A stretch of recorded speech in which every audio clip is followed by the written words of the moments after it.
Dear students, welcome back to the online English class grade 10. Now we are discussing the lesson Madam Rides the Bus. Let's recap the important points. This story is about an 8-year-old girl named Valliyamma. She was very curious to know about things. Her favorite pastime was to stand at the front doorway of her house and see what was happening in the street outside. She would watch the bus that passed through her village to the nearest town. She has developed a desire to ride the bus. This became her deepest desire. This is what we discussed in the last session. Today we are going to discuss the remaining part of the lesson. Listen carefully.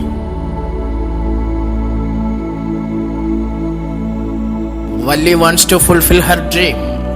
Over many days and months, Valli listened carefully to conversation between her neighbors and people who regularly use the bus. And she also asked a few discreet questions here and there. This way, she picked up various small details about the bus journey. Valli wants to fulfill her desire of traveling by bus. So she had to collect the details. Therefore, she started paying attention to the conversation between her neighbors and other people who regularly used the bus. And also she would ask a few more questions to gather further information. She also asked a few discreet questions here and there. Discreet questions. She asked careful questions. In this way, she gathered various small details about the bus journey.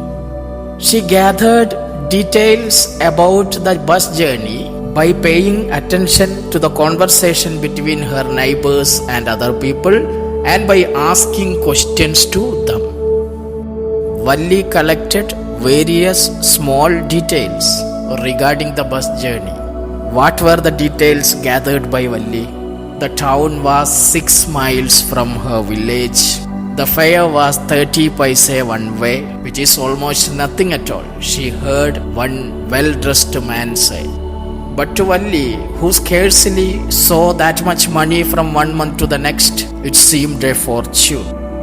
Valli came to know that the town was 6 miles from her village and one-way fare was 30 paise. It was a small amount. A well-dressed man said. She heard a well-dressed man saying that 30 paise was nothing. 30 paise, which was nothing for a well-dressed man. The fare was 30 paise one way, which is almost nothing at all. She heard one well-dressed man say. She heard it. 30 paise, which is almost nothing at all. For whom? For a well-dressed man.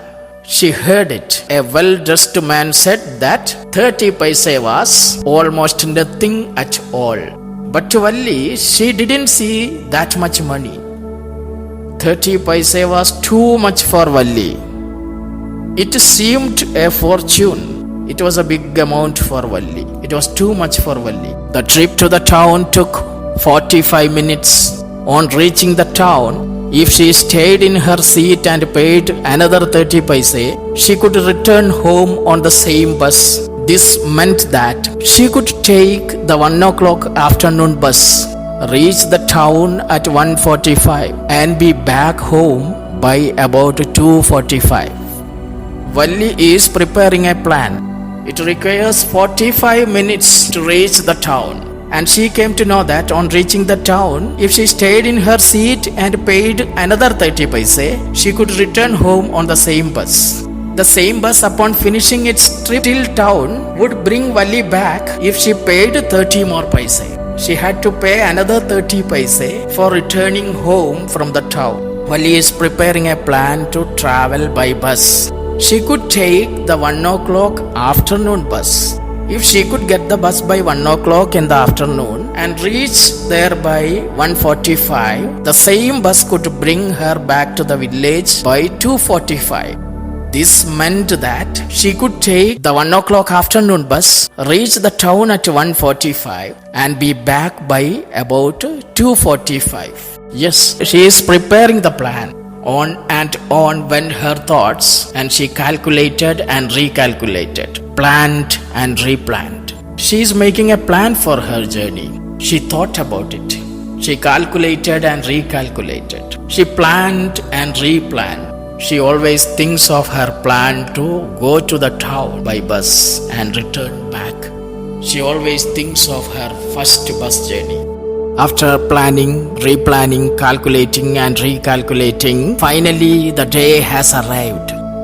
Well, one fine spring day, the afternoon bus was just on the point of leaving the village and turning into the main highway when a small voice was heard shouting, "Stop the bus!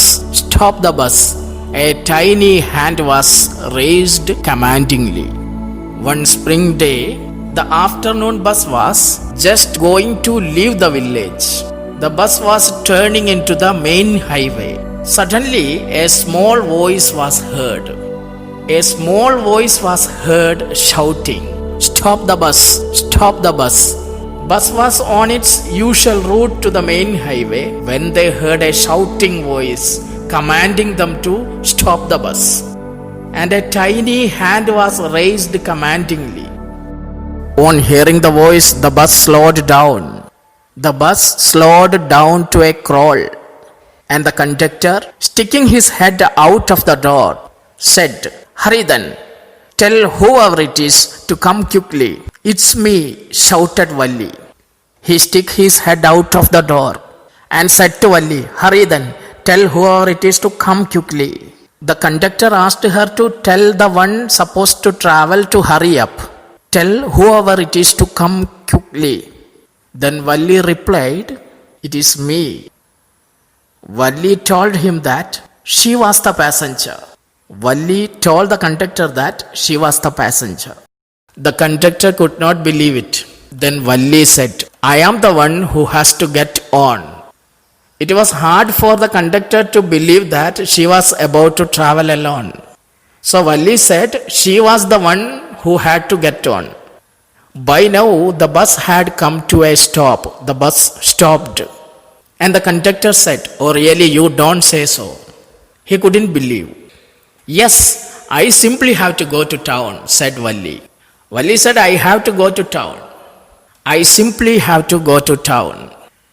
Valli was still standing outside the bus.